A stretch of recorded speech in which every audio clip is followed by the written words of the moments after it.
मानव तस्करों के हथकंडे अब सिर्फ जिस्म बेचने तक सीमित नहीं रहे, बल्कि यह आत्मा को रौंद डालने वाली यातना बन चुके हैं।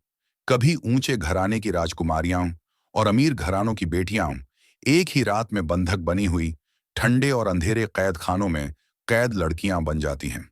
वे किसी भी क्षण इन दरिंदों के शिकार हो सकती हैं। इन सब के पीछे की असली गुनहगार है निर्दयी और खूनी आजुओं। जब भी उसे कोई नया माल मिलता है, वह खुद उसे जांचती है ताकि क्वालिटी में कोई कमी न रहे। भूखी प्यासी लड़कियां खाना देखते ही टूट पड़ती हैं। लेकिन इस बार हालात बदल गए। इस बार आई है आना, ऐना, एक ऐसी लड़की जिसकी आंखों में हार मानने के बजाय जिद और बगावत झलक रही थी। दरअसल आना को लुभाने वाली थी लिया। लिया उसने आना को एक पार्टी में बुलाया था, लेकिन पार्टी की चमक दमक के बीच अचानक आजू और उसके गुंडों ने हमला कर दिया।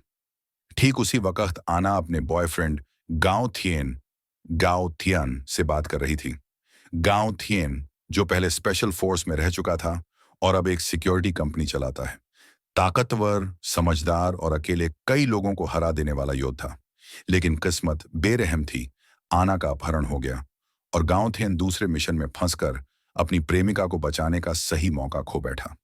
वह पूरी कोशिश करके घटनास्थल पहुंचा, लेकिन पुलिस पहले ही आजुओं के पीछे लग चुकी थी। मुकाबला हुआ, गोलीबारी हुई, लेकिन हालात बिगड़ते गए। आना बेहोश हो गई और जब होश आया तो उसने खुद को बंद कैद में पाया। उसके साथ थीं और भी कई लड़कियां जो उसी जैसी किस्मत की शिकार थीं। इस बीच गांव थियन भी आजुओं के चंगुल में आ गया। सच्चाई की तलाश में वह एक कमरे में घुसा जहां मौजूद थी लिया। लिया घबराई हुई नहीं थी, बल्कि उसकी आंखों में चालाकी और रहस्यमयी इरादे छिपे थे। उसने चतुराई से गांव थियन को आजुओं तक पहुंचा दिया। अब असली सच सामने आया। कैद की गई लड़की का बॉयफ्रेंड ही असल में आना का प्रेमी है। काफी जद्दोजहद और संघर्ष के बाद पुलिस ने आजो का अड्डा ढूंढ निकाला। गोलियां चलीं, दरवाजे तोड़े गए, पर आजो भाग निकली। गांव थियन हार मानने वाला नहीं था। उसने पीछा किया और आखिरकार आजो से उसका आमना सामना हुआ। लेकिन हैरानी की बात यह रही कि असल में आजो एक अंडरकवर पुलिस ऑफिसर थी। उसकी असली पहचान और गहरे षड्यंत्र धीरे धीरे सामने आने लगे। हालांकि गांव थियन ने उसे पकड़ लिया, लेकिन आना फिर भी कहीं गायब थी। क्या यह सब पहले से रचा गया जाल था, या इसके पीछे कोई और ताकत छिपी हुई थी?